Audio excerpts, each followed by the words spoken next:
So this is Monday, the 13th of August 2018, and I'm meeting with my old friend, Kenneth Ba Thaung, in the Pan-Pacific in Yangon.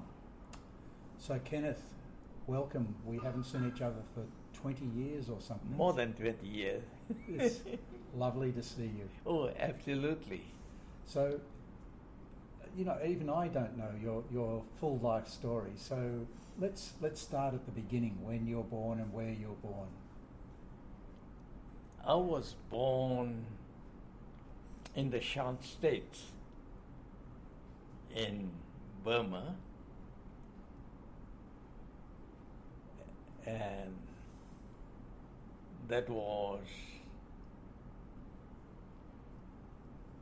Mampan. Mampan is the name of the village where I was born at the time. My dad, he was the engineer in the public works department. He was constructing the roads in the Shan States. And What is it? 1931? Was it what? Month? 1931. 1931, and you were born in a village. It's a village? Yes, village. You see, it's a village on the main road. You see, Mampan, that is southern Shan States, and there are hardly 20-30 houses. Wow. And how long did you stay there?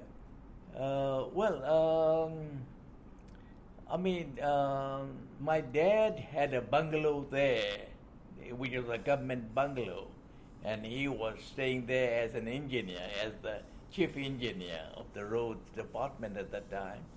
And then very soon, after I was born, we came back to our house in Polo. We had our own house in Polo. And where's Kalor? Polo is next to Taungji. It's in the Shan State also. Polo is a hill station.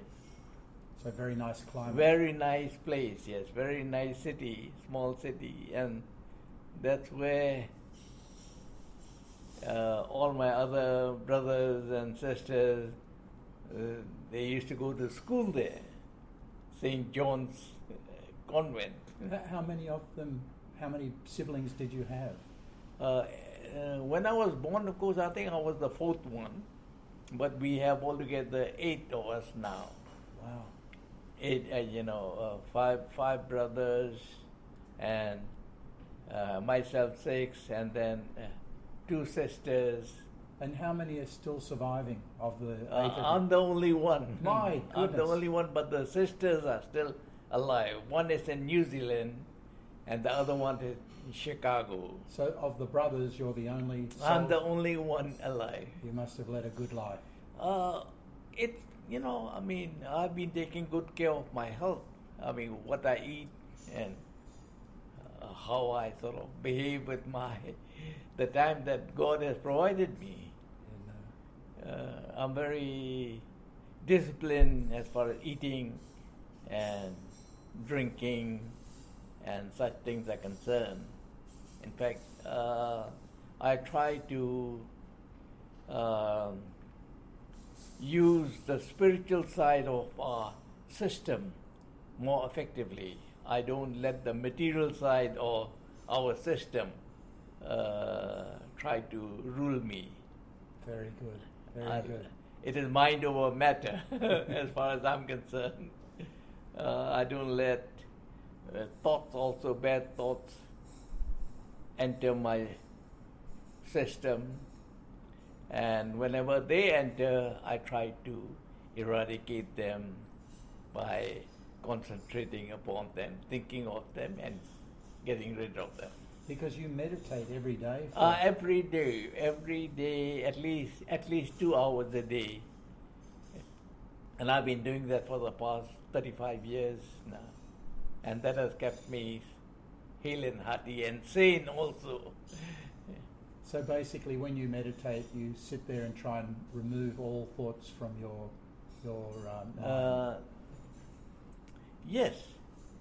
Thoughts actually will after meditating for so many years, you see, I don't see any bad thoughts even trying to come near me. Never, you see. But sometimes, of course, I do get irritated. Yes, think of that. I don't let any bad thoughts come near me. When I say come near me, come into my mind. Because I've been practicing meditation for the past nearly 35 years, and I know what impermanence is. And I look at everything in its real sense, like, a reality. That, it is just a passing phase. And it does not sort of, bother me. So I don't get attracted or attached. There's no attachment, there's no attraction. So anything that bothers me disappears automatically. How lovely. Yeah. Lovely. So let's go back to your childhood, about when you were a kid in the village. In Tangji. Not village, we were, Tangji. and we after being born, I don't think I stayed there. We stayed there for more than 2 months. After that, we came to Kalor, and we have been living in Kalor, and that is because my parents, they wanted the family, the children, to have good education, and the only good education in those days was the Catholic schools, the convent and the brother school. So it was called St. John's, was it? St. John's, yes. St. John's in Kalor, and then when St. John's got sort of closed, I do not know why they closed it, because I was a very young person, as a child at the time. And so, because there was no good school, my parents, they decided to leave Kalor and come to Thaung. Thaung is another hill sort of, city. It's a big city, decent city in southern Shan State, and there we got admission into what is known as St. Anne's Convent. St. Anne's Convent is still there in Thaung, and I was there admitted as Kenneth Ba Thaung. Kenneth Ba Thaung. So before that, your name was, before you got given the name? As a pet, I was called Kalu. And of course, my dad, he had this name Rai, R-U-Y, Rai. So he was Mr. Rai, and was that a family name? Was that a family name, Rai? They belong to the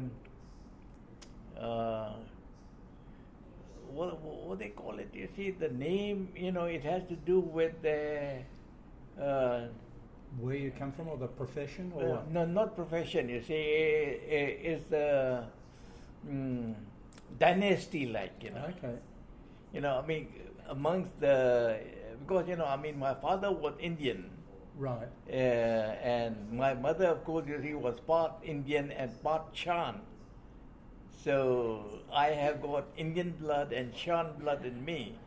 The Indian side, my dad, his sort of family name, or what do you call it? It is like a dynasty, The name that, comes down generation to generation. He was Rai. But he didn't pass that name on to you? No. So what, for example, what were your brothers called? Were they Thaung as well? Now, the name Thaung was, because thing is that, we were being Buddhists. Being Buddhist, we were given the name on the day you are born. Right. We don't have surnames. Correct. We don't have surnames, and the name was commensurate, you see, with the day I was born. Which is what? I'm Friday born. Friday born. So because I'm Friday born, you see, Ta. Ta is Taung.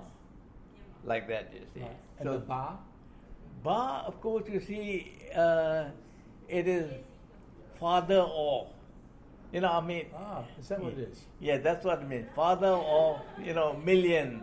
Father of thousands. I mean, it's eulogizing. It's like sort of, expressing sort of, respect. But none of your male siblings were Ba. No, I'm the only Ba. Ba Thaung. Others are, different Burmese names. Okay. Different Burmese name, but I'm the only one Ba. Okay. So, what were you like at school? Big one? What were you like at school? Were you a naughty student, a good student? What are your memories of the school days in Tangji? I was. Think of that, you see, I was one of the best students, when it comes to education. And at the same time, I was very active in a sports-like way. I used to do a lot of boxing, and I used to do a lot of soccer, football, play hockey, play cricket. I mean, I did everything, and I tried to excel in it. And as far as education is concerned, you see, I always used to be among the first 2, 3 in the class, always top of the class. And do you know why that is? Is that just inbuilt into you, or was your parents' influence, or what? Why? I think, I mean, maybe I was influenced more by my father, and because he had passed out from Hewitt College in London, and he came out, he with credit. He passed very high credit. So I do not know in the college whether they have first or second grade or what, but he was a very well-known student, and he passed out in engineering, civil engineering from the Hewitt College in London. Wow. In those days. So he was sent from India to London to study, or did they live? Actually, they have some royalty in them. But I don't claim it, you see. I don't claim it. And from which state in India? Beg one? Do you know which state in India you came from, your father's family? You see, actually, they belong to... My father actually belongs to the princely state of Patiala. There we are. Yes, Patiala. And because thing is that we were, in fact, very much persecuted by the Muslims, And so my parents and all, they had to run away from Patiala to Rajasthan. And from Rajasthan, they came to Punjab, and they were hiding in Punjab, the village in Punjab that is near Ludhiana. They were hiding there, and that's where, you see, my father met the mother, they got married, and from there they came to Burma. With a bit in between when he went to study in England? He went to study in England, you see, because, they had some assistant belonging to some royal family or something like that, you see. They had some support from the people in London, in England. Okay. And that's how, you see. Okay. There were three brothers, my dad, his brother, and the other one. The eldest one, of course, he did not study. But the other two, my dad, he became an engineer, and his other brother became a doctor from London. And stayed in England? And they came back. To India or Burma? India. Back to no.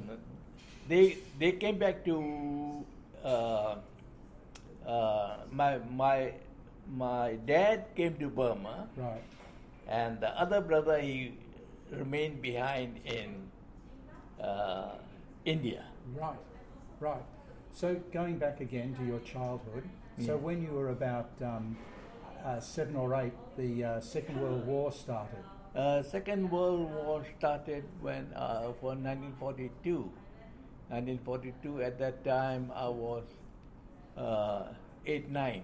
8, 9. And, Yeah. and what do you remember about what did you have to do when in those years? Well, I mean, we.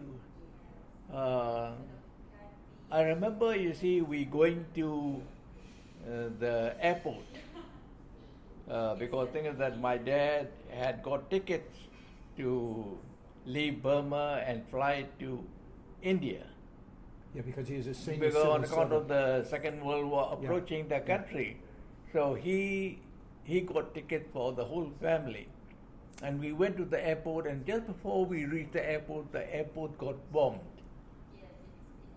and the airport got bombed, and so we could not fly, and in fact that airport closed away, and so since there's no other way to leave that place, so we went to a village where my dad had friends, you see, and we used to live in a cow shed, and that's how, you see, we started the Second World War. How long did you live in the cow shed?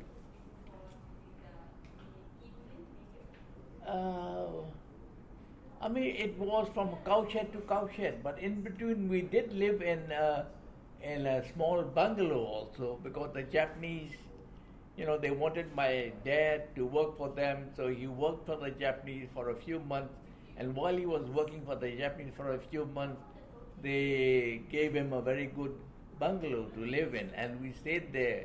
I remember that. But after that, you see, with the intensive bombing and strafing, we decided that we will not live in any town or city. So we went back to the cow shed. We went into the... So most of the 4 years, the Second World War, we lived in the cow shed. And was the strafing or the bombing from the British or the Japanese or both? From the British.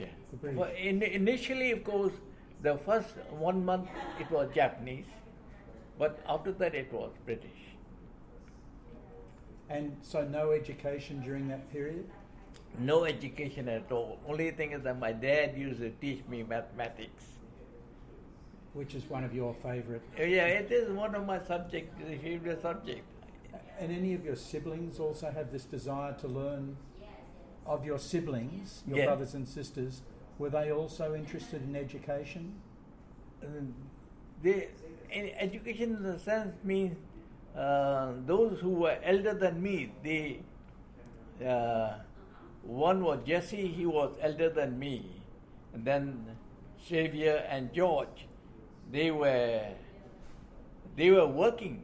Already working, okay. They were working, I mean, of course, you know, I mean, whatever work they could get. So they started working as railway line inspectors.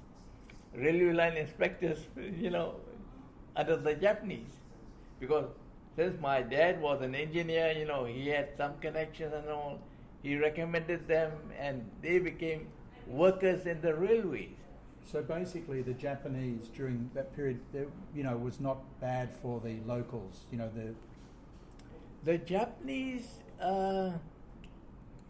the administration was not bad, but some of the forces that managed the administration, some of the officers, they were rather very, I will not use the word cruel, but you see, they were very,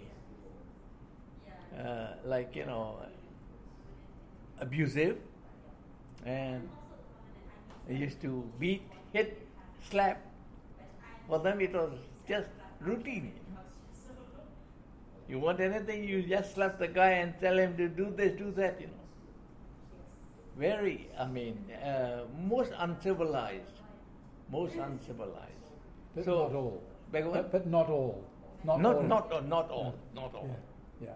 Not all. of But you them. weren't scared. Your father was your father scared? Were your parents scared, or No, my father was the thing. He only passed away after the war. Immediately after the war, he passed away because my eldest brother, he was benefited by the Japanese. When I say benefited by the Japanese, it's because he was trying to escape. He was trying to run away. And because, he had an Anglo-Indian type of feature, so they did not know, you see, whether, he was a good person or what, because, he looked like a foreigner and they just killed him, yeah. Oh dear.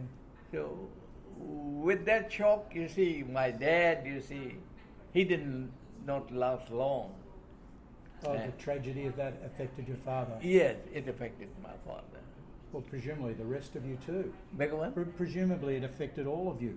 Oh, it Or were you affected too all young? of us, yes. Because thing is, then you see, my mother, she sold all her jewelry. Yeah, she lost her. Yeah, she sold all her jewelry. And my other eldest brother, the second eldest brother, Xavier, he opened a shop.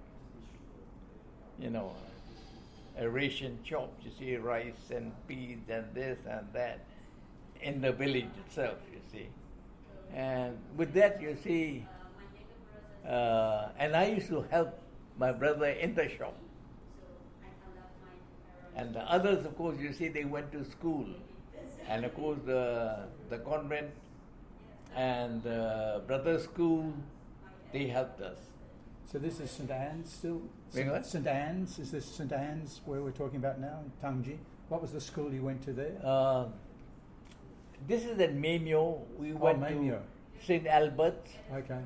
St. Albert's, and then St. Joseph, my sisters and all, they went to St. Joseph.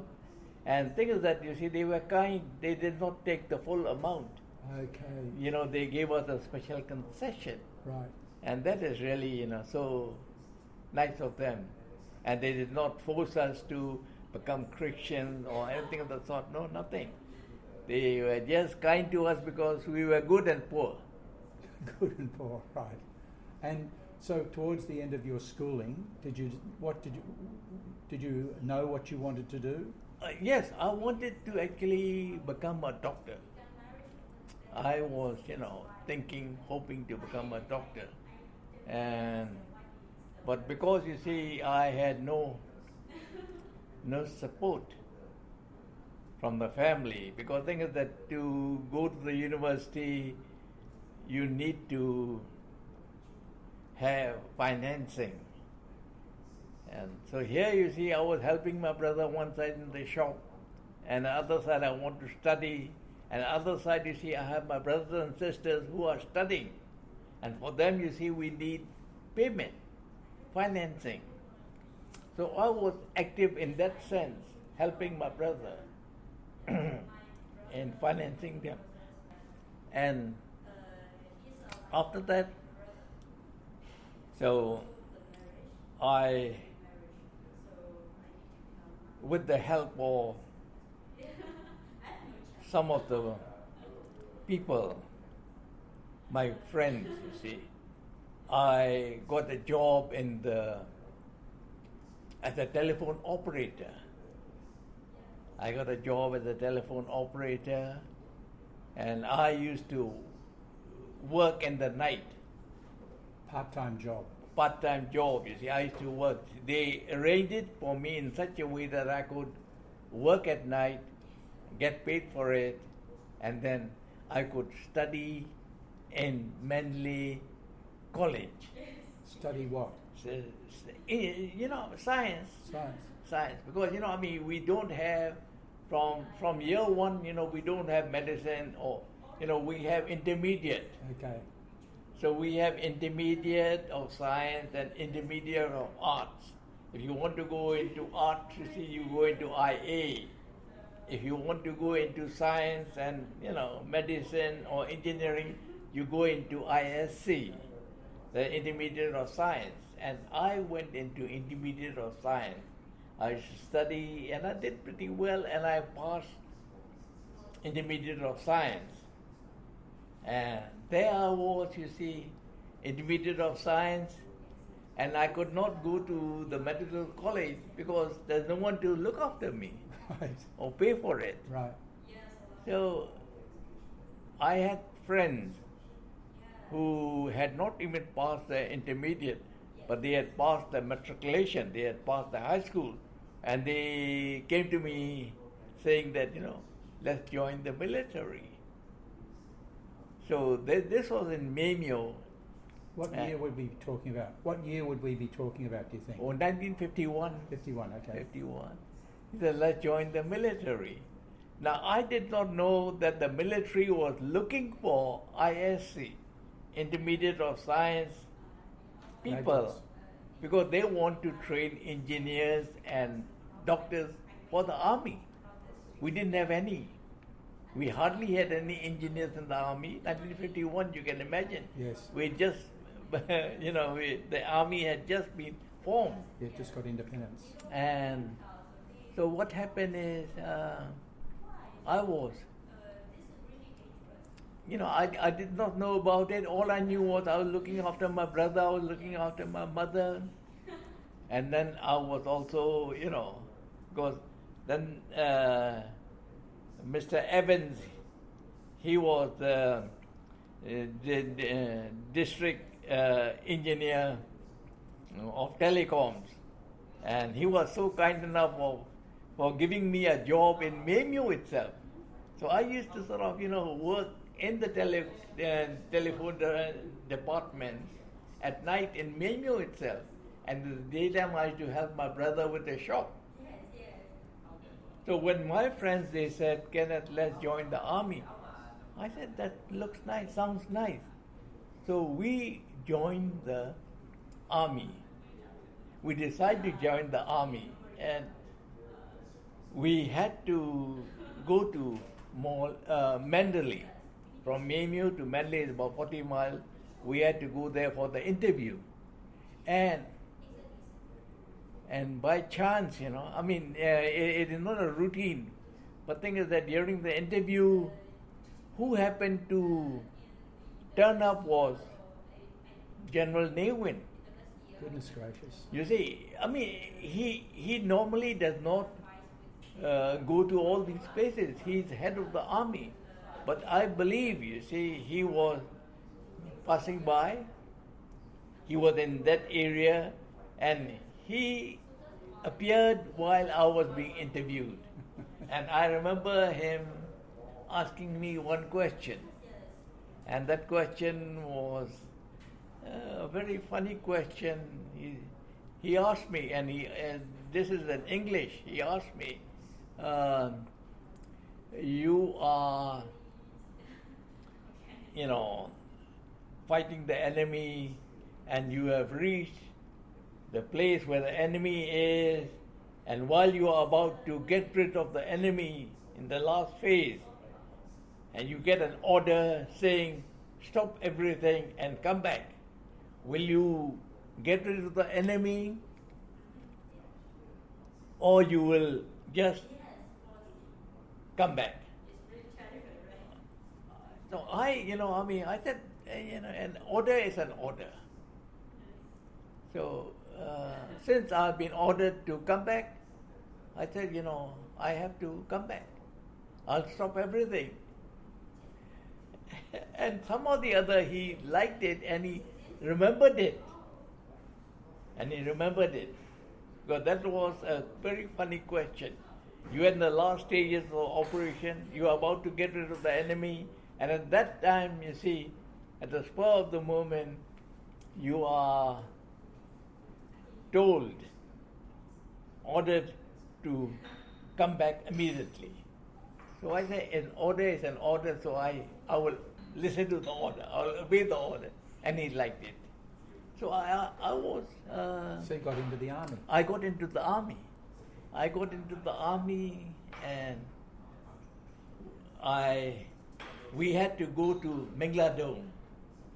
Which is for just basic military, BATD, Burma Army Training Depot.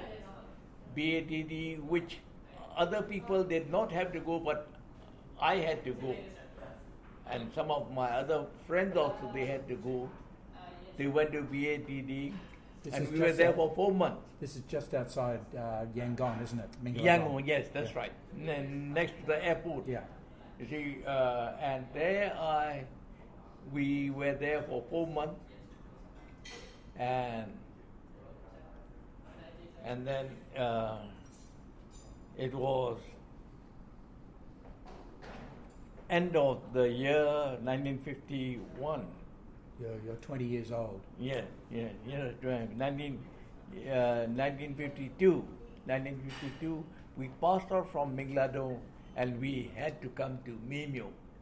We came by boat Up the river Irrawaddy, and there I became an officer cadet in the officer training school in Mimio.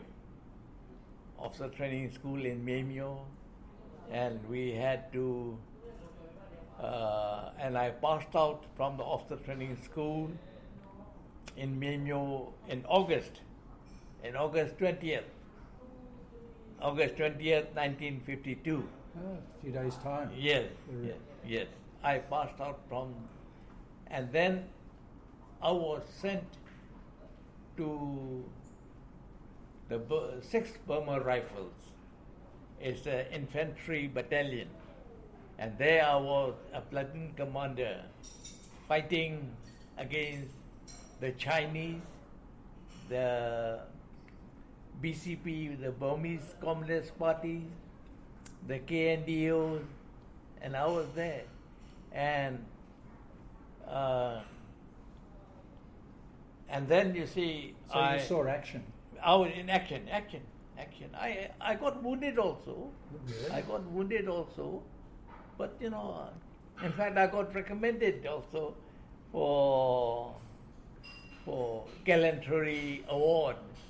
I have a piece of paper, and after that, I led a company.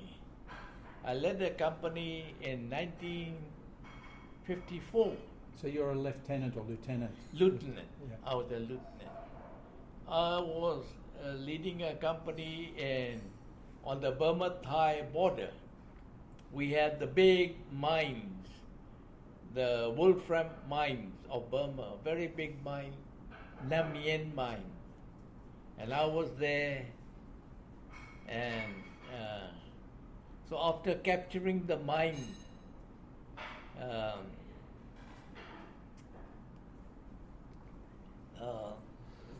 some of the senior officers, they came to see, how it's just on the border.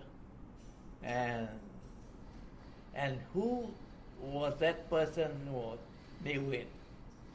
As a general, you see, at that time he came to see, and the only officer who was there to, capable to give him a salute, guard of honor salute, it was me. With my whole troops, lined up, she gave him, guard of honor salute, and as he was passing by, he looked at me and he said, he lifted his finger and he pointed the finger at me. And he said, "What are you doing here?" I said, "Sir, I'm enjoying." I used the word "I'm enjoying." So that night, at the guest night, you see, when elderly people, they come, you see, we have mess night, guest night. There, you see, he called me and he said, "What are you doing here? Aren't you?" He remembered me because he's the one who asked me the question. So I said, I could not go into engineering or into this thing. I like the army. I said, I'm happy here. And he said, you should study more. That's all. He didn't say much. And after 1 week, after exactly 1 week, I got orders from Rangoon, the War Office, saying that Kenneth, come and report to the War Office in Rangoon. So within 10 days, you see, I had to go from the front line, I had to go to the War Office and report there that I'm back. So I was told to go and see a certain colonel, Colonel Tinso. He is the commander of the Burmese Electrical and Mechanical Engineers. It's a because the army has, different, they have engineers, they have signals, they have medical. So this is, Burma Electrical and Mechanical Engineers. And I had to go and he said, we are sending you to India. We are sending you to India. I said, for what, sir? He said, to study. Do you know that you have been selected to go to India to study engineering degree? And that is in Pune, the College of Military Engineering in Pune. Outside Bombay. Outside of Bombay. And there, within a month I was there. And I had lots of experience there. I had to study because the thing is that most of the Indian Army officers were BSc, MScs, all highly educated, basic this thing. And I was there at ordinary ISC, and it was not very easy to compete with the Indians, but I managed it, and I did well. How long were you there for? 3 years. 3 years. 3 years. 3 years, and it is equivalent to 5 years because no leave, no holiday, nothing. Continuously studying. What sort of engineering did you study? Mechanical and electrical with machine design. Wow. And was this a master's or a bachelor? It is better than, as far as, thing is that if you look at the number of days that you see in a civilian engineering college teaches, and the number of days that we studied, our syllabus was twice as much as the civilian engineering. And no holidays? No holidays. Maximum is 3 or 4 days in a year. Gee.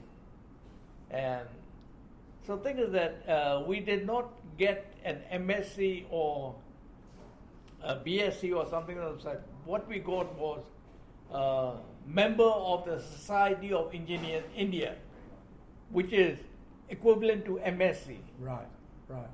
Member of the Society of Engineers. And we had professors from the engineering college from London. I'm sure. Who used to come and teach us and examine us, and all those things. So, after passing that, I was told to open, after coming back to Burma, I was told to open a School of Military Engineering for the Burmese Army. Wow. So are we talking mid-50s now? Yes, 58, 57, 58. And you're not married still?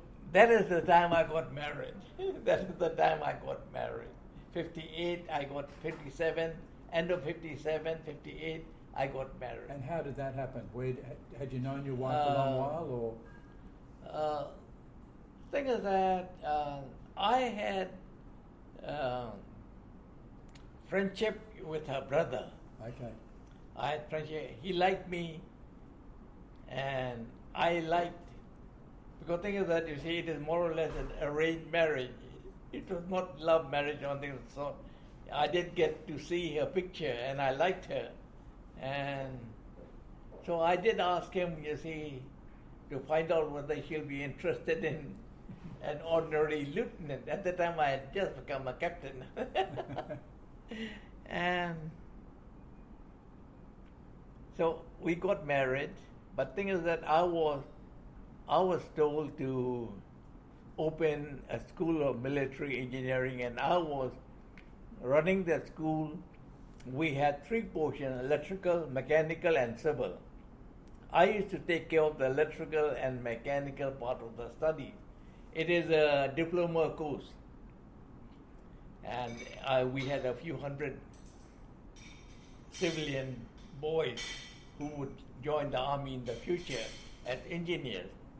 And I used to teach them when on the 28th of October, 1958, I get a phone call from General Nevin's office to report to the Secretariat, because 28th October was the day Prime Minister UNU had handed over the power to General Nevin. That is the caretaker government regime. So the caretaker government regime was formed, and some officers from the military, there were 6 officers who were seconded to the civilian government, that is to help General Nevin in running this caretaker government regime. There were 6 officers, and the one was General Lieutenant Brigadier Aungji, the second was Brigadier Tempe, the third was Colonel Sein Win. Sein Win at that time, he had not become a brigadier. Colonel Sein Win. Then the fourth was Colonel Kenyo, and the fifth was Lieutenant Colonel Somya Teng. And the sixth, I do not know why, but you see, it was me, Captain Ke Ba Thaung. I was surprised, I said, all those big shots are there, but here you see Captain Ke Ba Thaung. So I went and paid my respect to General Nevin, and I said, sir, national planning? I said, I'm just an engineer. National planning. And he told me, shut up. He told me, shut up. He said, I'll tell you what to do. You go and take charge of your office. So I went to the Ministry of National Planning. The secretary of the Ministry of National Planning was an elderly person, Ukhimaungji, and he was very nice to me. He said, I'm a young boy compared to him. And he said, sir, he called me sir, be comfortable. We will discuss. So that's how, you see, I came into this thing, and then I started working very closely with General Nevin. He was the Minister for National Planning. So, and he wanted me to be in his ministry. And the responsibility that was given to me was all the projects, engineering projects, procurement of engineering equipment. All procurement of engineering equipment, machine, has to be approved by me. I have to do research into it, look whether, you see, first of all, we have to see whether what they need, the various ministries and the government department or anyone, what they need is whether it is available locally to save money. If it is not available locally, okay, what exactly do they need? And to sort of, look into the specification and look into the necessity. And after vetting it, to decide, and after deciding to give authorization to purchase. My God, and I was there. And that's the time, you see, when all the big ambassadors from various countries used to come and meet this captain. Yeah, you were 27 years old. Exactly. Can you imagine, you see? And there I was, you see, a young man, and the ambassadors and this and that. Because thing is that, you see, this is not small money. Yeah. This is big money, and they want to sell their wares. They want to have closer relationship With the new government. and that's what, you see, I was, and after this, what happened is, after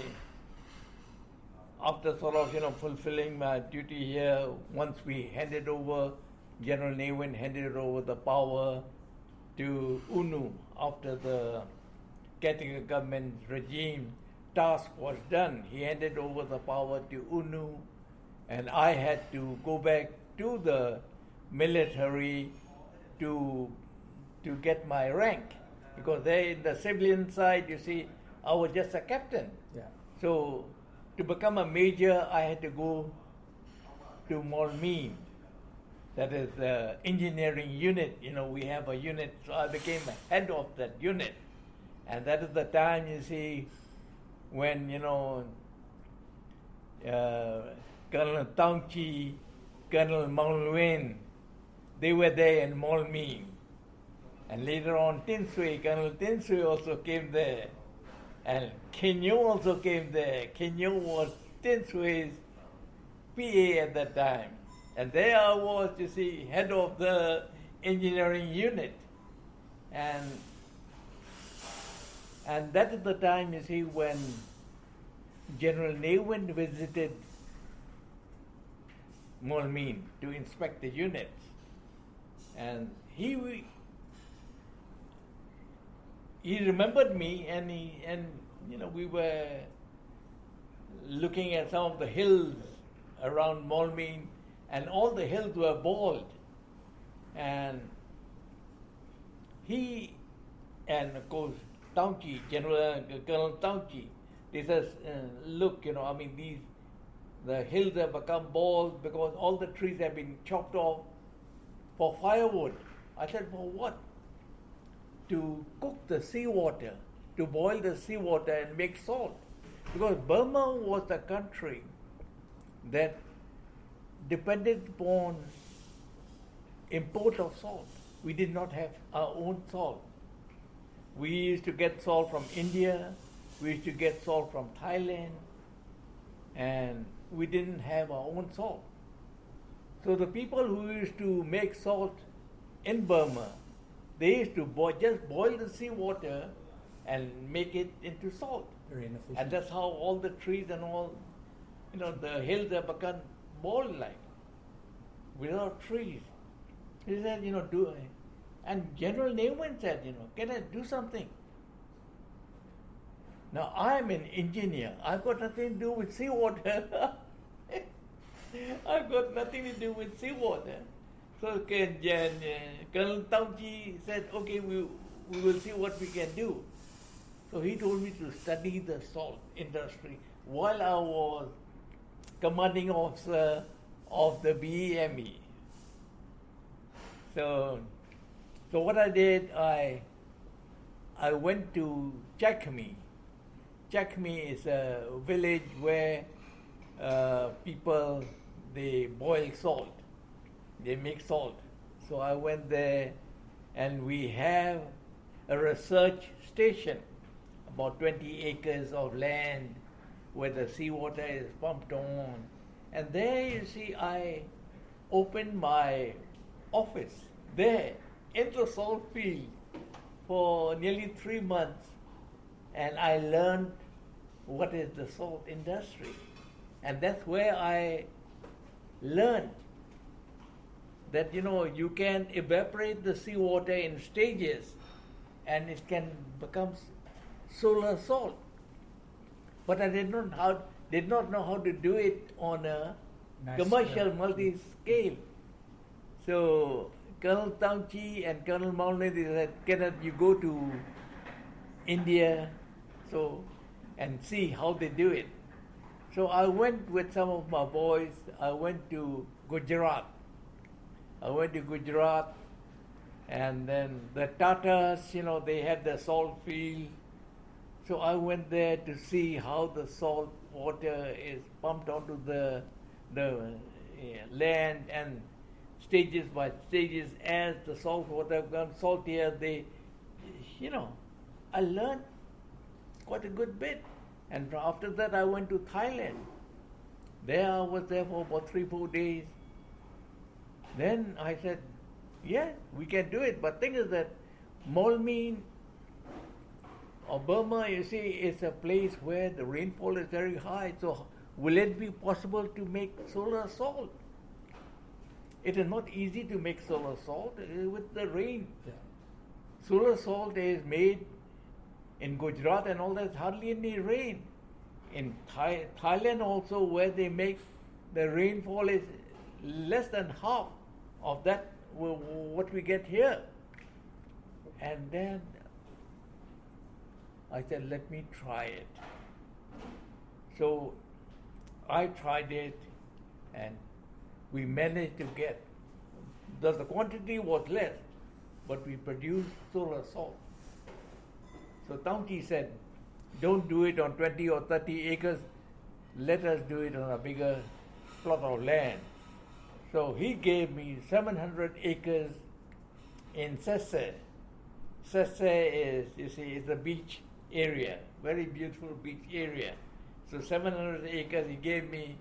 So with the help of the irrigation engineers, I designed, we got bulldozers and scrapers and all to level up, even up, form salt field, and we made, we pumped the seawater and by gravity, fed them plot by plot, stage by stage.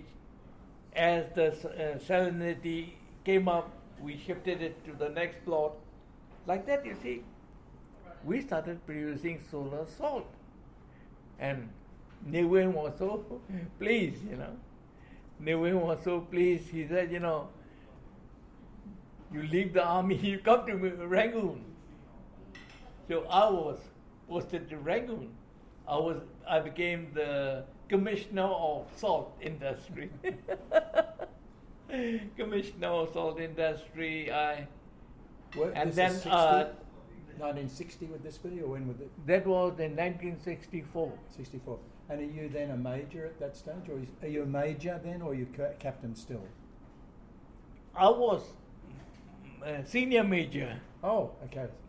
Senior major, and in fact, I was in the lineup for a bigger promotion, and then they.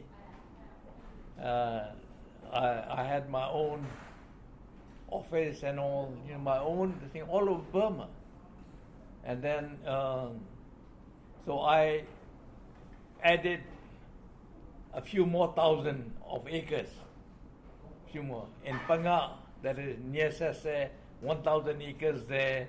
Then near Bessin, 3,000 acres there. We started producing such a lot of salt. We did not know what to do with it. So Colonel Taungji, he was at the time he became also the Minister for Agriculture and Forest. So I told him, sir, what will I do with the salt? There's no place to keep it. He said, give it over to the Trade Corporation number 2. So I told the Trade Corporation number 2 that I've been told to hand over the salt to you. They said, okay. So they had such a lot of salt on their hand that they reported, that, they didn't know what to do with the salt. So we started exporting salt. Peter. And so while the salt was going on, you see, I was told to also look after the Pearl and Fishery. I got an instruction from General Nguyen that I should also take care of the Pearl and Fishery. And Pearl and Fishery is a different organization altogether fishing vessels and all. We, at that time, we had captured a lot of Taiwanese fishing vessels. They used to come and poach in Burmese waters. And those fishing vessels were there. Confiscated. And I do not know. They did not know how to use them. They did not know how to sort of, organize this fisheries and pearls. And I was there in a dilemma because here I'm an engineer in charge of the salt. Okay, we have plenty of salt now, but now I have to take care of the fishing vessels, the fishing. I had to reorganize the Pearl and Fishery. And while I was reorganizing the Pearl and Fishery, General Ne Win told me to look after the Rangoon Zoological Garden. So I became the chairman of Rangoon, a young boy. I was, chairman of Rangoon Zoological Garden. Did you see him regularly? Did you see General Ne Win regularly? Yes. In that period? Yes. Because the thing is that later on, whatever he wanted to do something, he used to call me and, because I used to read a lot and I could sort of, if he asked me a question, I did not hum and haw. I told him what I thought was what. Nothing to please him or to this thing. And he liked that. And he always had me with him at least once a week. Could you argue with him? Or was he... Yes, I did. I did argue with him a couple of times. And though, of course, he sniffed at me, but, he told his daughter, he's the only one who dares to tell me what is what. So I took that as a positive sign, but I did not argue with him anymore. But I did sort of guide him. And that's why the Rohingyas also, I used to... but there are many things, I would like to sort of, tell you, because the thing is that I did the Pearl and Fishery while looking after the salt. He wanted me to look after the livestock. So livestock also, I tried to help them also. Were you still in the military? Yes, at that time I was still in the military, but in 1973, 74, we were told that, to take off your uniform and to join the civil side. And were you happy to do that? I was not happy, but I was told that, we have to do it as a responsibility, duty towards the state. I said, yes, since you order me, I will have to obey. So we were made to sort of, take away our uniform, become civilians, and then we organized the Pearl and Fishery, giving them incentives, because no one was giving them. If they catch 100 kilos of fish, 10 chats. If they capture 1,000 kilos of fish, 10 chats. I said no. I said, we should give incentive. Right. If you catch more, you get more. Which wasn't a socialist idea. So, but this was not socialist idea, and that's why the people from the Burmese way to socialism, they became anti-Kenneth. They didn't like it. But some of the officers in the Burmese Socialist Party, they supported me. But that also must have, the fact that you became close to Ne Win must have created jealousy and enemies too. You see, that is what... because the thing is that we do have, because this is my view, because Ne Win, though of course, he was a learned person in his way, and he wanted to do good for the country, But he was regarded as a dictator. He was sort of regarded as a dictator, and for a dictator to be able to, do things, he needs what is known as henchmen. A dictator can only be powerful or successful if he has good, reliable henchmen. Now, what happened is, because you see, General Newman used to discuss with me, and he used to take my ideas, and the henchmen, that is the intelligence people, the senior intelligence people, they told me not once but many times that, Kenneth, they have a responsibility to look after General Newman. So please come and tell us what he tells you. And there General Newman tells me, one-on-one, where I'm with him every week. And he tells me, Kenneth, he says, what I'm telling you is in between you and me. I said, between you and me? Don't share it with anyone. Now what can I do? Here is the president, the head of the country, telling me not to tell anyone. There the henchmen, the head of the henchmen, the intelligence bureau. Spooks. Yeah, exactly. Telling me that, to share everything. And so what happened, you see, there was open enmity. I did not become enemies of anyone, but they started disliking me, hitting me. And after, we succeeded in the pearl industry, oh my God, In fact, Dr. Sato from Japan, he's a pearl expert in Japan. He told me, he said, Mr. Ba Thaung, he said, your pearl industry is the best in the world. Now, this is Dr. Sato, Mikimoto Pearl people telling me that mine is the best in the whole world. And there you see, and we produce such a lot of pearl. And we are still producing that. We're still producing that. And they did not, because they were not interested in the development of the economy or the administration. They were more or less interested in their own position and, what they could derive, what they could get out of it. So what happened then? Well, for no rhyme or reason, you see, I had to go to Moscow. That is the Insein jail. So they trumped up a charge. They trumped up a charge. Trumped up. You see, it is a very, everyone knows, because thing is that we had called for tenders to buy fishing vessels, and the loan was provided to us by the Asian Development Bank. This is known as a soft loan, no interest, and it is a US dollar loan.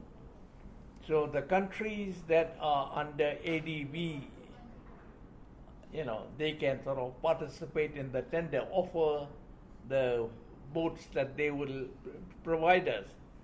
So we got, offers from America, UK, from many countries, from Japan, and from Korea. So what I did is, you see, which is of course my duty, is to draw up a comparative chart of all the tenders as to what are the specifications, what is what we need, and this is what they have offered, and this is the price. And we have to send this comparative chart to Asian Development Bank. And Asian Development Bank goes through the whole thing, and then they say, okay. So what they decided was, they decided to purchase from South Korea, Hyundai, the Hyundai fishing vessels produced by the Hyundai organization. So I said, all right. I put it up to my minister. My minister said, okay, you know. So while we were in the process of signing the contract, we were signing the contract in US dollars. What happened is the Korean won, which has got nothing to do with our, with our purchase, because our purchase is in US dollars, the loan is in US dollars, and their country internal problem, they devalued their won. The Korean won. It was 760. From 760, it became 960. From 761 to $1, it became 960 to 1. So when that happened, you see, I asked my accountant people, what do I do? They say, sir, this is US dollar loan. I said, please ask the ADB. So we phoned up the ADB, and the ADB said it's got nothing to do, it is a personal problem. So I naturally, instead of sort of humming and hawing and sitting on it, you see, I just signed, I said, prepared to sign the contract. So we had only signed the contract, and no order had been sort of handed over or anything. A report was made to the general that, you see, I have misused my post. And sort of, that means to say, I have benefited by 200 won for every dollar. Okay. So I said, I have not bought it. This is, and then, I've asked the ADB. They say it's got nothing to do, it's their personal country affair. Yeah. But for that, they charged me, and they sort of put me behind bars. For how long? For 7.5 years. And you were never found guilty. You were never. No. Nothing. Never. So But you see, up till now, they took away all my benefits. They took away my pension. You see, and of course, you see, I had a wonderful lawyer, Uma Maungji. Yeah. He was taking care. Kenny. And he said, you got Henry. So Henry said, don't worry, he said, we'll get rid of all of this. But poor thing, what happened is he died. He passed away. So, and his assistant also, he also passed away. And there you see, I am, and then General Newin is so kind, He tells everyone, my Kenneth, he does not smell. Because that's the Burmese way of saying that I am innocent, that I've done nothing wrong. That means say, there's no smell coming out of Kenneth. And so his whole family is still, very close to me. They love me. Because, most of them, they grew up in my hand. But he didn't intervene. He did not intervene because, you see, I do not know. Because henchmen, he did tell the henchmen, if you are right, take action against Kenneth. Otherwise, you will have to suffer. So that henchman, he had to go in. The henchman then he went to jail. Yes, he For went what? to jail. Something else. For something else. Right. For something else. So tell me about your life in the jail. In jail? Yeah. Oh my God, jail, they call it Moscow. I mean, the hygiene is horrible. The food is horrible. Nothing is good about it, you see. No, physically, there's no torture. Or No. Torture, you see, when they were trying to interrogate me, the thing, they did try to torture me. They did not allow me to sleep. No sleep at all. Whenever I, get, when I try to doze off and think, you see, there are people there to see that I don't sleep. And then, mental torture. Yes. Mental torture. And then later on, they came to a stage after 1 week. After 1 week of this torture, they came to a stage, you see, where they said that they will use what is known as third degree. I do not know what is third degree, but I believe, you see, they were going to give me shocks, because I've seen people being beaten there in front of me in the jail where interrogation is being taken place. I see, beating. I see even monks beaten up. Undressed, beaten up. People being sort of slogged, beaten up. And I believe, you see, they used to give, I do not know, I have not seen it myself, but they used to say that electric shocks were given. But no shock was given to me, but I was mentally harassed, tortured. Right. Tortured. I think somebody else, anybody else would have become mad.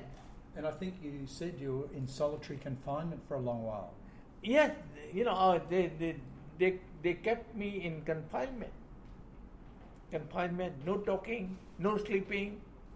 But after 1 week, you see, when I told them, do whatever you want to do, I said, I'll sign wherever, whatever. And I am still sort of, without any benefit. But I don't care. I don't care. Oh, but did you sign a confession?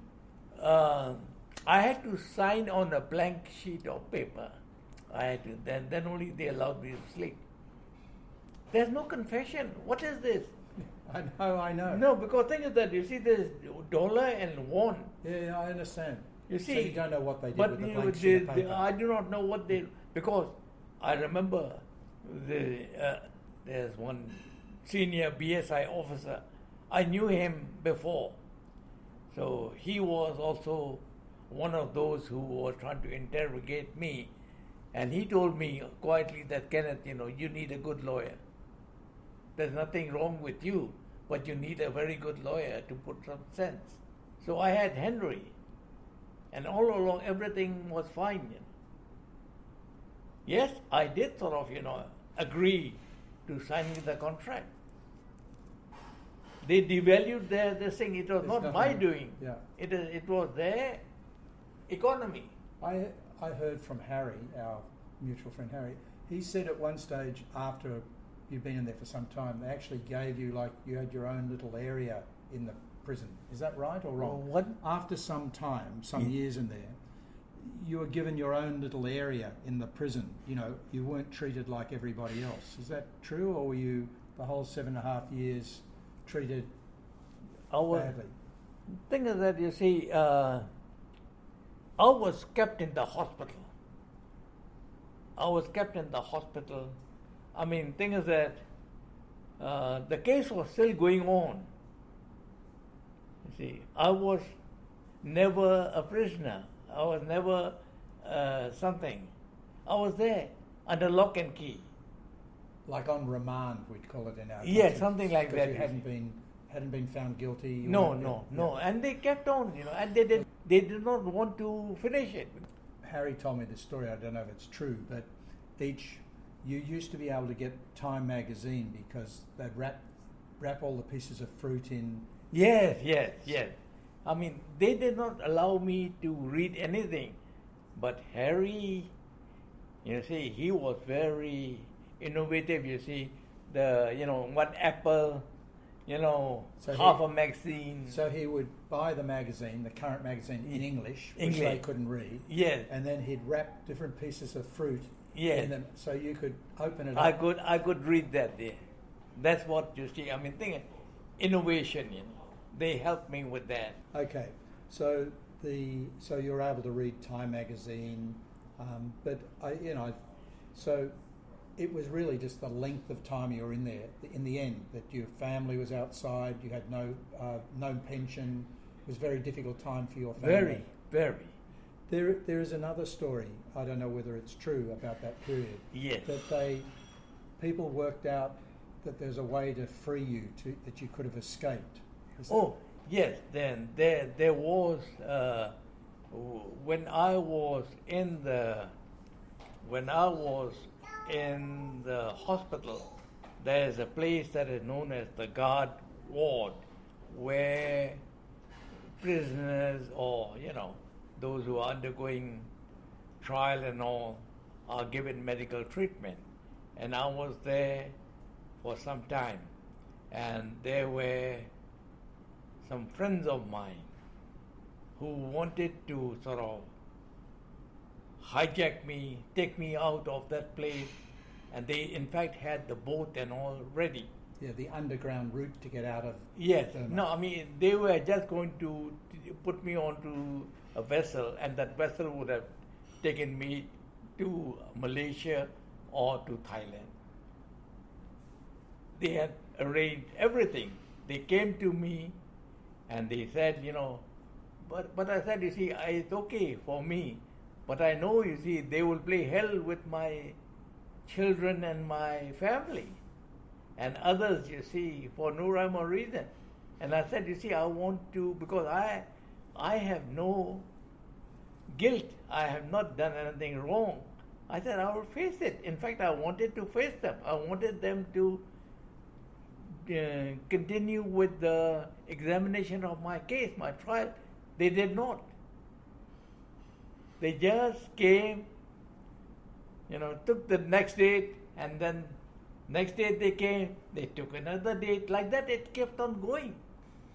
7.5 years. 7.5 years. But at the end of the time, the man who was responsible for all of this, he too was imprisoned. Right? Yes, he was in prison, yes. I met him there. You met him there.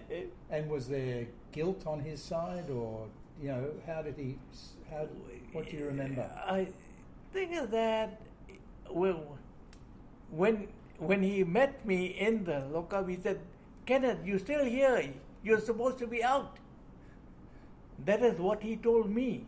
Which you don't believe, I I presume. don't believe it, because thing is that there are so many people there. Because what happened is that, with me being there as head of the Pearl and Fishery, they could not steal the pearls, they could not steal the fish, they could not sort of, put their hand, into those golden coffers, they could not. Okay? And they were because they used to steal money from the government. Sure. Oh my God. Openly, And I was really surprised, shocked. So how long did he stay in? Do you know how long the gentleman who you met in jail? Nearly 5 years, I think. Really? Yeah. Really? And when you came out, you saw Ne Win? Oh yes. Almost 2 or 3 times, and he wanted me to answer as to what would you like to do. I said nothing, sir. I said I'm happy. I told him that I am glad I spent some time in the lockup, because now my mind is woken up. That is what I told him. I do not know how these words, they came out of my mouth, that my mind is awakened now. I don't need anything. I said, I'm very happy with what I am.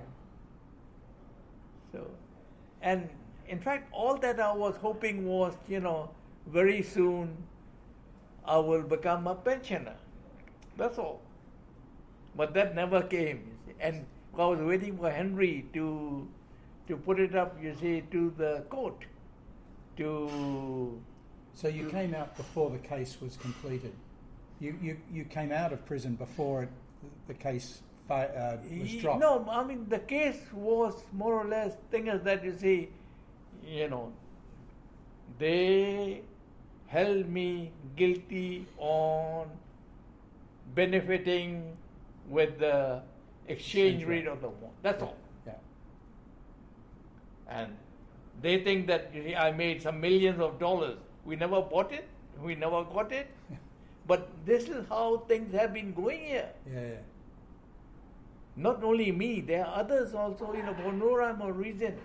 So you got no pension? The pension No pension, nothing. So what year did you come out? 1987. Which is just before the student riots. Yeah, next year. Yeah. So I met you. Obviously, it was after you came out. It might have been exactly. 1990 or something like That's that. right. That's right, Peter. That's right. But then you went into business. You were successful in business. Oh no! Thing is that my business would have been more successful if the military wouldn't have sort of barged in, because we were doing timber, we were doing so many things. Everything was successful. Cigarettes. We were doing it systematically. Yeah. But the military came and they took over. Yeah, a sign that certainly Ne Win was well disposed to you. I mean, you went into business with one of the son-in-law, correct? Is or win, because I'm the one who designed and started this Polo 9 cigarette. He was there, Teng Wen, Mr. Kim, Wu Teng Thon. Five of us, we started this. And I'm the one who designed it. I'm the one who gave the name. It was very popular.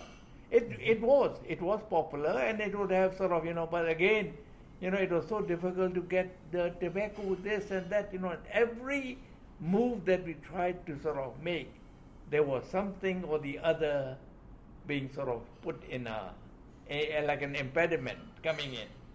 And they did not allow us to succeed. So as a result of all of that, you got fed up, as it were, and you got fed up with the way it was going? Oh, no, we thing is that then, then what happened is the politics started, That is the time, when, NLD, this, that, and then I had this Ulwin, who was who became the General Secretary of NLD, and he could see people were still very jealous and afraid of me, and he told me, he said, Kenneth, back up. He told me, he said, Kenneth, if you continue here, they'll keep on harassing you. And I was being harassed through and through, one way or the other. Things that if I want to do something, they want to come and, put a brick. Is this still MI, still military intelligence causing these problems, or it's just the military not liking competition? The military organization is still, thing is that from where does the military wield the power? Information. And the information they get is from the intelligence. They have, various ranges, various levels. Can you know? He had his own group. They removed it, but they had the other groups. If they have one group, they have another one counter, and then they have the counter, like that, No trust of anyone. No trust in anyone. So you moved to America? I moved to the United States. Where your daughter... With my daughter, yeah. And you remained there that's why I haven't seen you for so long. Yes, I was there only, I was taking care of them. How many years more than 10? Like what? How many years were you in America? 10? You came back nearly from 20 years. Nearly 20 years, that's why I haven't seen you for right. that time. Yeah, the thing is that, I used to come, and then go back again, go back again. And now you're back. Now I'm back. Back for good. Back for good, yes. So, came back in 2017, last year or this year? 2018? I did come 2016, but then I came back this year. This year. So we know that you're here because you're here to stay because you've built a new Yes, house. yes, I will be here. And you're going into business to help your adopted son. Oh yes, yes. Yeah. His name also is Harry, but he spells it Hari. I didn't know. And I'm there, and he has a wonderful wife who's a lawyer, high grade pleader, a high grade lawyer. She's very talented, and so I'm thinking of getting some pharmaceutical drugs from Australia. Good to hear. Because they are very popular here in this country. Wow, that's good. Australian drugs. So I am I did tell Christopher Lamb about it, and Christopher Lamb said, yes, I should go and speak to the Australian Myanmar Chamber of Commerce and Industry people. I said, I will do that. First of all, let me, because I've built a new house. And when I move into that house, I've already built a small shop in front of my house where I hope to display my pharmaceutical stuff from Australia. And the name that my son Harry has suggested is My Oz Pharmacy. Because I said, why Oz? He said, Dad, that is Australian. Kenneth, one wonderful thing about people like you, which is an example for all of us, is that, you've got to stay interested in life and what's to do. Here you are at 87 years old, full of life, planning new ventures. It's just wonderful to see. And look, we could chat for hours and hours and hours. And I'd just like to thank you so much for spending time with me now, and I look forward to spending lots more with you in the future days. Thank you. Peter, there's no anger in me, and that's the beauty of it. The beauty of, being there in the jail with the monks, poor good monks, is I learned how to get rid of my anger, and I'm going to make use of that in doing good for whatever I can. Thank you, Kenneth. Thank you, Thank you Peter. very much.